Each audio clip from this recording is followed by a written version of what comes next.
Mes crèmes d'amour, j'espère que vous allez bien. Le siège de ma voiture, ils font grave du bruit, c'est un truc de fou. Moi ça va, je voulais revenir vers vous aujourd'hui par rapport à la vidéo montage que j'ai faite hier. La vidéo conseil que j'ai faite hier, j'ai été prise vraiment d'émotions, de mélancolie, d'amertume, de beaucoup de choses. Par rapport à tout ce que l'annonce que vous m'avez faite, on va pas revenir là-dessus, encore une fois. Mais ça m'a énormément touchée, ça m'a mis dans un état pas bien, et en plus de ça j'étais malade.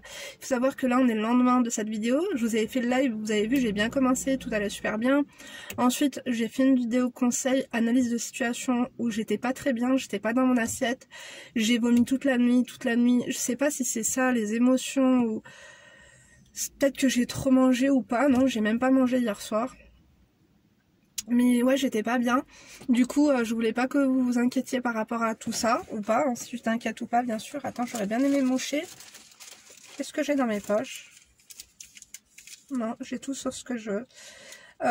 Du coup, ouais, en fait, il y a un petit truc dont je voudrais vous parler. C'est par rapport à ça, en fait, c'est moi, mon expérience d'autodestruction, c'est même pas d'autodestruction, mais j'ai été particulièrement touchée parce que ça m'a ramené des années en arrière, quand je faisais des bêtises et que ma famille, en fait, ils ne me supportaient plus, ils ne me faisaient plus confiance, ils savaient plus quoi faire de moi, j'avais l'impression que personne ne m'aimait, des fois j'entendais ma mère parler avec mon père dans la cuisine, quand je suis revenue d'Algérie, donc j'étais fiancée. Je pense que je me suis un petit peu fiancée, comme je vous ai dit, pour faire quelque chose de ma vie. Enfin, je voulais me marier, j'avais cette perspective-là. Le mec était super gentil, très bonne famille, très lucratif, tout ce que tu veux. Mais je pense que finalement, j'étais prête à me marier avec un mec comme ça, que je connaissais à peine. Tout ça parce que je voulais redorer un petit peu mon blason parce que mes parents ne me faisaient absolument plus confiance. Ils ne savaient plus quoi faire de moi. Quand j'étais chez eux, je ne savais pas si je devais me lever à 8h ou à 10h. De toute façon, quoique la chose que enfin, l'un dans l'autre, de toute façon, ils s'étaient jamais contents. Ils parlaient sur moi, genre, qu'est-ce qu'elle va faire aujourd'hui? Est-ce qu'elle va trouver un travail? En même temps, ils m'avaient fait arrêter l'école avant que je parte en Algérie, du coup, pendant 1 an. Je sais pas si vous avez suivi mon épopée. Il y a une story time, je crois, que j'ai enlevé sur YouTube. Parce que, bref, on va pas encore entrer là-dedans. Mais, vous savez, quand même des membres de ta famille, puisque là, t'as vu, quand c'est des gens qui te critiquent, mais que tu connais pas, il faut avoir une certaine force de caractère, et quand ça devient récurrent, la vérité, hein, c'est que ça peut te... Excusez-moi, je vais être très très vulgaire, hein, mais ça peut finir par te doigter le cerveau, quoi. Le pire, c'est quand c'est des membres de ta famille, en fait, que tu as l'impression par leurs gestes, leurs actes, ou même leurs paroles, que ils parient pas un clou sur toi, qui limite ils ne t'aiment pas. Ma mère, j'avais l'impression pour mes parents un fardeau, un boulet, qu'est-ce qu'on va faire, qu'est-ce qu'elle va devenir. Au début, elle voulait pas que je me fiancie, finalement. J'ai l'impression que ça lui rendait un peu service, quoi, au moins... J'allais plus être une source et un poids psychologique pour elle, à se dire oh, mes copines elles vont dire que ma fille ne fait rien de sa vie, oh, ceci, à cela et tout ça. Donc j'ai eu énormément de chance dans mon malheur d'avoir trouvé un job. Donc comme je vous ai dit, hein, les saisons d'hiver, un job de femme de chambre. Et finalement j'ai voulu devenir la fille modèle pour que mes parents soient fiers de moi parce que je leur avais fait du mal. Et en fait je me rendais pas compte que même eux, en fait, c'était pas normal, en fait, ce qui me faisait. Même mes sœurs, ma mère elle disait ah bah prends-la chez toi, c'est bon, elle saoule et tout. Ma sœur Sabrina elle voulait pas, quoi, elle me disait non mais qu'est-ce qu'elle va venir faire chez moi, elle va encore venir faire ses conneries.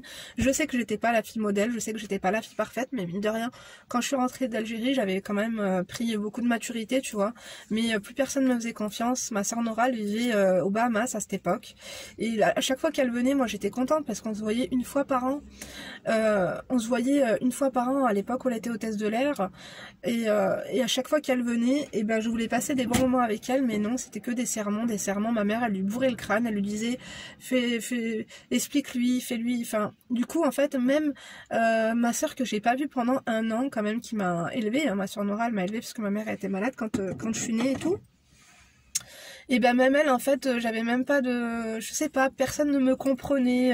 C'était des sermons, tu comprends pas que tu nous as déçus, que ceci, que cela et tout. Et du coup, ben... Quand je suis partie à Chamonix, bon, ils étaient pas contents parce que c'était un job de merde, clairement. Disons-le, ils étaient pas très fiers et tout ça. Mais du coup, je me suis dit, il faut pas que j'échoue, même si c'est un job de merde, effectivement. Je veux pas revenir chez mes parents. Je veux pas les décevoir et je veux tout faire, en fait, pour leur montrer que je suis une fille bien et pour leur montrer que je peux réussir et tout. Du coup, c'est vrai que je me suis mis la barre super, super haute. Et, je vous en parlerai aussi dans une autre vidéo, mais je n'avais jamais... Si, j'avais déjà bu de l'alcool, mais genre une coupe de champagne ou deux. Mais ma première cuite, je me la suis pris là-bas. C'est-à-dire que des fois, quand t'as plein de choses toxiques qui te viennent en tête, des paroles que tu as entendues, comme je te dis, il y a des paroles de mes parents qui parlaient dans la cuisine, elles résonnaient dans ma tête et tout. C'est pour ça que hier, par rapport à la vidéo que j'ai traité et aussi par rapport à l'annonce qui a été faite, tu vois, de la youtubeuse qui est décédée, ça m'a un peu rappelé toute cette période dans laquelle j'étais vraiment pas bien. J'ai pensé à la mort, je vais vous le dire, j'ai pensé à la mort. Je pensais que, tu sais, je voulais être libérée en fait, puisque la pression était devenue énorme. Je me disais que mes propres parents ne m'aimaient pas, ma famille avait honte, il n'y avait plus aucune considération, plus aucun respect, rien, il n'y avait plus rien. Du coup, j'ai pensé à la mort, mais pourquoi je ne suis pas passée à l'acte, c'est tout simplement par la peur, pas la peur de l'après la mort, hein, c'est même pas ça, mais juste, t'as vu mourir, j'ai l'impression que ça fait mal, et j'avais peur d'avoir mal et de souffrir, mais en même temps, je souffrais énormément, je savais pas comment m'y prendre et tout, et aussi, c'est con, mais je me suis dit que si je faisais ça, et ben, ils allaient encore plus être déçus de moi et de se dire c'est vraiment qu'une pauvre merde de nous faire ça et le qu'en dira-t-on. Je me suis dit ma mère elle va avoir honte, ses copines elles vont dire que chez nous il doit se passer quelque chose de louche étant donné que si j'en arrive à là c'est qu'il y a un problème et tout. Donc c'est vrai que bah, hier j'étais pas bien dans la vidéo, profondément touchée par rapport à tout ça. Donc aujourd'hui... Il y a une fille qui m'a mis dans le commentaire, Linda, on a l'impression que tu essaies d'être la fille modèle avec ta mère et tout, t'oses pas dire non, machin, ceci, cela, oui. Je pense que le problème remonte à longtemps et remonte à loin, mais c'est dur. J'ai envie de tourner la page parce que comme je vous ai dit, j'ai tourné la page, mais parfois en fait, c'est comme si les mauvais souvenirs réapparaissent, tu vois, quand il y a un truc ou un rêve. En ce moment, je fais beaucoup de cauchemars, c'est horrible. Mais j'ai tourné la page, j'ai appris à tourner la page, j'ai appris à oublier parce que je suis pas quelqu'un qui stagne dans mes émotions et dans un bad mood, dans des mauvaises énergies, je vous ai dit, parce que c'est réellement contre-productif, parce que je l'ai fait pendant plusieurs années, plusieurs semaines et plusieurs mois, de stagner, de créer de mauvaises vibrations et du coup après tu n'en sors jamais et c'est le chat qui se mord la queue, je suis la victime et finalement je n'arrive pas à avancer. Finalement, mon rôle de victime, tout le monde en a rien à foutre. Et il faut oublier, il faut pardonner, il faut avancer. Donc bien sûr tu oublies, mais non, tu pardonnes mais tu n'oublies pas. C'est pas des choses qui s'oublient. Donc je sais pas si cette vidéo elle va avoir une queue ni une tête ni rien du tout, mais j'avais juste besoin en fait parce que la vidéo que je vous ai postée hier, elle peut paraître un peu chelou. C'est pas chelou, mais c'est ouais, j'étais pas dans mon état. J'étais pas dans mon état, donc ne vous inquiétez pas, ça va beaucoup mieux. Aussi, j'ai passé ma soirée à vomir. Je vais pas vous faire un film. Enfin, je vais pas... Bon, allez, soyons cash et soyons clairs. J'ai passé la soirée assise sur les toilettes avec la cuvette, avec le pompon espagnol, tu vois, là où on lave par terre, quoi, en train de gerber. Excusez-moi, du coup, ma mère, elle est montée dans la voiture, j'ai dû l'emmener ailleurs. Pour conclure un petit peu sur tout ce que je viens de vous dire, je pense que si vous traversez une période pas facile, si vous avez l'impression de ne plus être aimé, de ne plus être écouté, de ne plus être respecté, si vous avez l'impression d'être un peu le bouc émissaire de plusieurs personnes, si vous avez l'impression d'être une merde, si vous avez l'impression de ne pas faire les choses correctement, de ne pas être une bonne personne, de ne pas être belle, de ne pas être assez bien, de décevoir les personnes qui vous entourent, juste, moi, ce que j'ai envie de vous dire, c'est créez-vous une autre vie ailleurs. Alors oui, ça peut être difficile comme ça à se projeter, mais essayez de trouver un plan. En fait, on revient toujours à la même chose, c'est que pour réussir à s'en sortir dans un environnement toxique comme ça, familial, peu importe, il faut de la patience, il faut un plan d'attaque, il faut du travail, il faut de l'action, et vous y arriverez.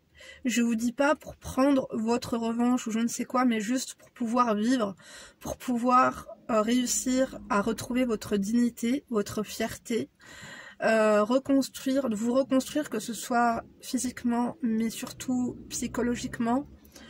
J'ai eu énormément de chance, j'ai été beaucoup dans la spiritualité, je méditais énormément. J'entendais des vilaines choses à mon sujet toute la journée. En plus de ça, même mon entourage, pas de copines, mais mes anciennes fréquentations, j'entendais aussi de vilaines choses sur moi. Donc j'avais l'impression, ma famille et mes anciennes amies pensent la même chose. Beaucoup de mensonges ont été dits à mon sujet aussi. Je me suis dit, Linda, t'as le droit de vivre en fait, t'as le droit de vivre. Si tout est fini, tu vas passer à côté de quelque chose. Et en fait, il faut que vous soyez sûr et certaine qu'il y a autre chose qui vous attend. Donc peut-être que oui, vous avez vécu la merde, vous avez vécu la période la plus dure de votre vie, et peut-être qu'à l'heure actuelle, vous allez vous reconnaître, parce que j'ai vu beaucoup d'objets de mails que vous m'envoyez. Certaines d'entre vous sont en bout du rouleau. Dites-vous juste que là, il te faut de la patience, il te faut un plan d'action. Oui, c'est dur de se dire que tu vas pouvoir y arriver, mais sache que tu vas vraiment pouvoir y arriver. Moi, je me rappelle que lorsque j'ai commencé, par exemple, les saisons à Chamonix, j'étais très déçue quand j'ai fait un constat, quand je suis redevenue dans une espèce de stabilité psychologique, que je me suis retrouvée avec moi-même, discuter avec moi-même et me dire, chéris-toi, en fait, prends soin de toi, fais-toi plaisir, tout. C'est pas essayer de faire abstraction à tout ce qu'on t'a dit, mais peut-être que ces gens ont tort. Les membres de ta famille, ils ont tort, ils t'ont jugé trop tôt, ils t'ont mal jugé, ils t'ont mal perçu, ils n'ont pas pris le temps vraiment de t'écouter, ni même de t'aider finalement, parce que ces gens-là, même si c'est notre famille, ils veulent même pas nous aider, quoi. Ou alors, leur notion d'aide n'est vraiment pas la bonne. Donc, les premiers mois, je faisais beaucoup de cauchemars, je pleurais énormément quand je me suis rendu compte que j'étais heureuse, puisque j'avais l'impression que je me l'étais interdite et tout, même si j'avais ce plan de me barrer, d'accepter n'importe quel job, pourvu que j'étais hébergée, que j'étais loin de tout ça. J'étais en fait libérée, j'ai pleuré pendant 2-3 mois, j'ai bu. Je me suis mis dans des états pas possibles aussi, en soirée et tout ça, j'ai beaucoup pleuré. Heureusement qu'on m'a pris, moi j'avais ma gouvernante de l'époque, je peux lui... Quand même, elle m'avait quand même considéré un peu comme sa fille, même si elle était un peu toxique, tu vois. Mais après, j'ai eu une période où j'ai compris que tout ce qu'on m'avait fait, ce n'était pas normal, et que jamais je pourrais faire vivre ça à un membre de ma famille. Je suis pas Cosette, je suis pas, je sais pas ce que tu veux, la vendeuse des allumettes et tout. Je suis pas là pour me faire plaindre, encore une fois. Mais c'était très très dur. Et on ne me disait jamais bravo, puisque finalement j'étais femme de chambre, c'était de la merde. Donc tout ça pour te dire que quand après j'étais vendeuse en boulangerie, une copine à moi du coup m'a trouvé un job parce qu'elle était enceinte, donc de vendeuse dans une boutique de prêt-à-porter de luxe. J'étais tellement fière de moi, d'y arriver enfin et de leur dire voilà. Ils me croyaient pas, c'était pas assez bien, c'était pas assez machin et tout. Et à un moment donné, en fait, je me suis posée, j'ai commencé à être stable, j'ai commencé à être aimée, avoir de vraies copines saines, des vraies bonnes copines qui me disaient des bonnes paroles, qui, même si je leur ai un peu caché tout ce qui vraiment le font. Mais j'étais heureuse et je voulais plus avoir ces mauvaises pensées, avoir ces mauvais coups de fil aussi, qui me remettaient cette toxicité, je voulais un bouclier, je voulais plus. Et là, j'ai commencé à à vraiment me détacher de mes parents complètement. Je ne leur répondais plus au téléphone des fois pendant 3-4 mois. Ma mère, elle m'appelait en pleurant, en me demandant qu'est-ce qui se passe, pourquoi tu me réponds pas, machin et tout. Je lui disais qu'il fallait juste qu'elle me laisse tranquille et qu'elle ne me demande pas, et que si elle réfléchit bien, elle comprendra par elle-même. D'ailleurs, après ma première saison, je me rappelle, j'étais fière de ramener, alors que ma mère, je t'ai dit, elle n'est pas à plaindre. Je lui avais ramené 2700 € pour qu'elle puisse se payer un voyage en Égypte, parce qu'elle adorait. Et finalement, ça m'a fait plaisir, puisqu'elle a pris cet argent et elle m'a acheté un bijou en or avec. Voilà. Aussi Nora, ma soeur, c'est à ce moment-là qu'elle s'était mariée, avec son ex-mari irlandais. Ils étaient venus chez moi en Irlande et elle m'a serré dans ses bras, elle a pleuré, elle m'a dit qu'elle était fière et tout. Ça m'a fait du bien en fait. Et je me suis rapprochée de ma soeur, je me suis rapprochée de ma tante, je me suis rapprochée de mes 2 sœurs. Mes frères aussi venaient souvent chez moi.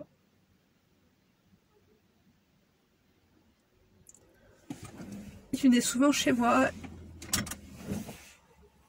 Ils m'ont dit des belles paroles. Ils se sont excusés. Ils m'ont dit on sait que t'es une fille bien et tout.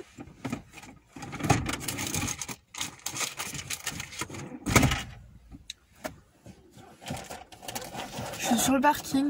Ma mère elle est en train de faire ses courses et moi je suis en train de pleurer. J'ai même pas de mouchoir, d'habitude j'ai toujours un mouchoir qui traîne.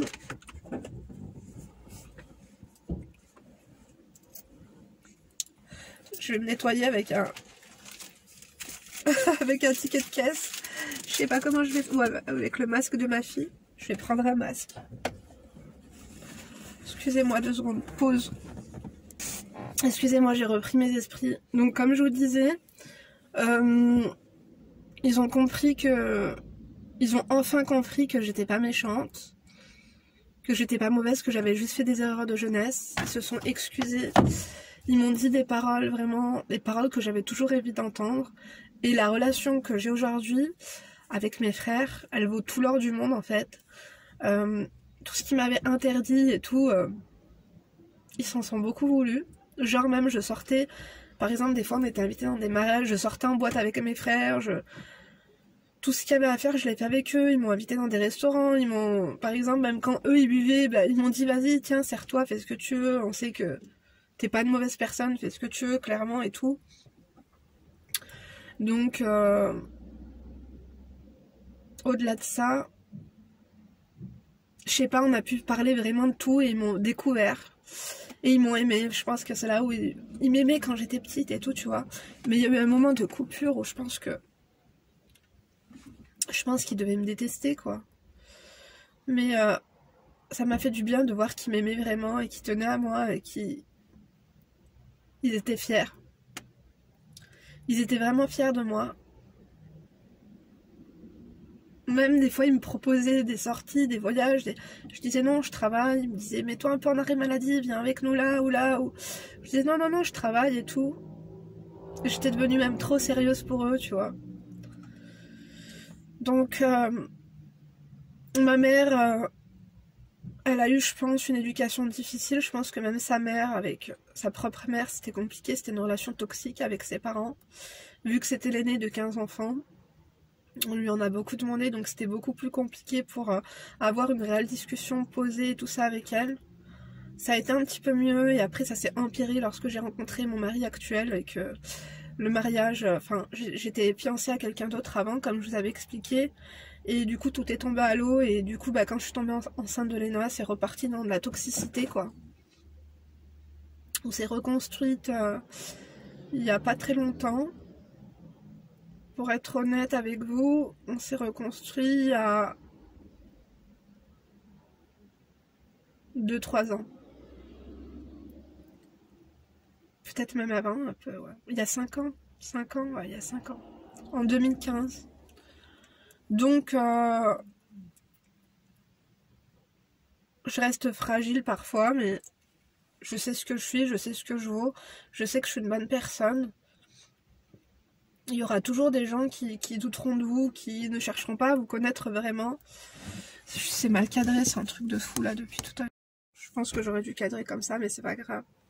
Le fond est là. Mais si j'ai... je pense qu'aujourd'hui, ce que je vais vous donner, c'est de l'espoir. C'est que même si vous pensez que la situation elle est dramatique avec votre famille et tout, après on n'est même pas obligé. Des fois, il y a des gens qui changent, des gens qui sont intelligents, des gens qui sont cons, des gens qui... Famille, c'est le lien du sang qui nous lie à vie, la génétique, mais finalement,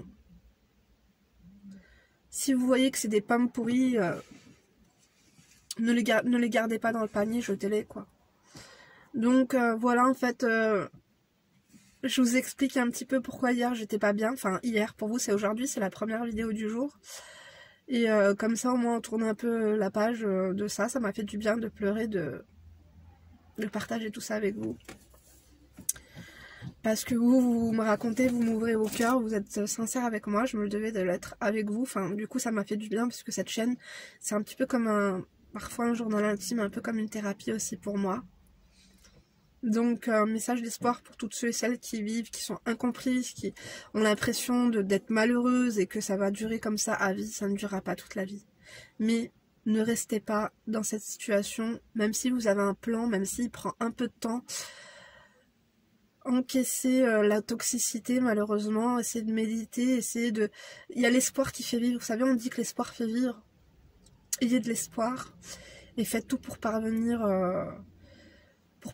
à ce changement et à ce plan d'attaque la construction d'une meilleure vie, et dont vous serez la principale acteur. D'accord? Parce que finalement, le bonheur, c'est pas grand-chose. Le bonheur, il se construit.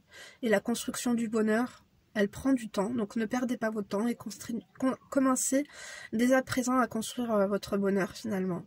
Je suis désolée, je regarde un peu à droite à gauche, je me suis mis en face de la sortie de l'entrée du supermarché, donc c'est compliqué. Bon, je vous embrasse, il y a ma mère qui arrive. D'ici la prochaine vidéo, vous ne vous laissez pas faire. Bisous.